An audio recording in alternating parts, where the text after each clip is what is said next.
Bangladeshi bowling side সব সময় তারা শক্তিশালী, যে কোনো দলকে তারা বোলিং এর জোরে হারায়। আর অস্ট্রেলিয়ার বিপক্ষে যে সিরিজটা জিতলো তারা, এটা তাদের ঐতিহাসিক জয়। ক্রিকেটের ইতিহাসে প্রথমবারের মতো বাংলাদেশ অস্ট্রেলিয়ার মতো দলকে হারালো। আর এর ফুল ক্রেডিট অস্ট্রেলিয়ান ব্যাটসম্যান বা বোলারকে না, বাংলাদেশি বোলারকে দিতে হবে। অস্ট্রেলিয়ার ব্যাটসম্যান নাকি খারাপ না, তারা 2 ম্যাচে কোনো ইনিংসেই তারা 200 রান করতে পারলো না।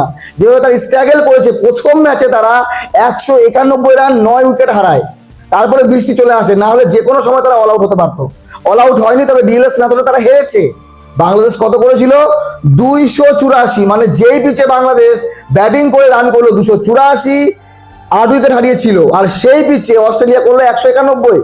দ্বিতীয় ম্যাচে যখন টস হলো, টসে জিতলো অস্ট্রেলিয়া।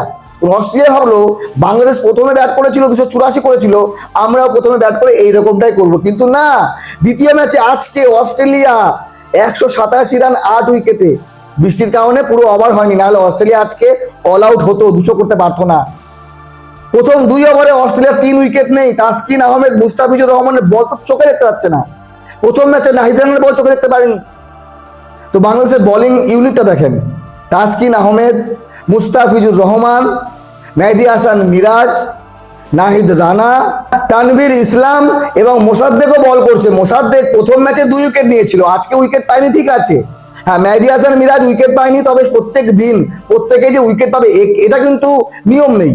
তাসকিন আহমেদ প্রথম ম্যাচে 1 উইকেট নিয়েছিল, আজকে 3 উইকেট নিয়েছে। তাসকিন আহমেদের গুরুত্বপূর্ণ ভূমিকা ছিল আজকের ম্যাচের জয়ে। তার সঙ্গে মুস্তাফিজুর রহমান প্রথম ম্যাচে 2 উইকেট, আজকে নিয়েছে 3 উইকেট, 5 উইকেট হয়ে গেল 2 ম্যাচে।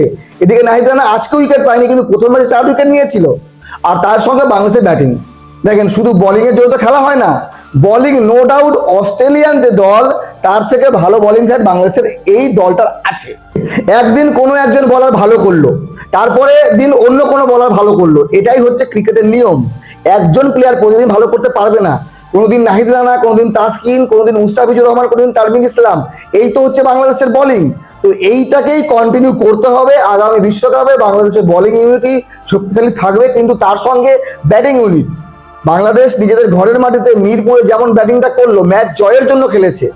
হ্যাঁ, এখানে যদি মনে করেন অস্ট্রেলিয়ার কাছে এই 192 রান টার্গেটে নেমে বাংলাদেশ 1.5 রানে অল আউট হয়ে যেত, তাহলে এটা কোনোভাবে মেনে নেওয়া যেত না। কারণ বাংলাদেশের ঘরের মাঠ, ঘরের পিচ, নিজেদের ঘরের যে অ্যাডভান্টেজ তারা নিচ্ছে, এই জিনিসটাকে তারা কাজে লাগিয়েছে।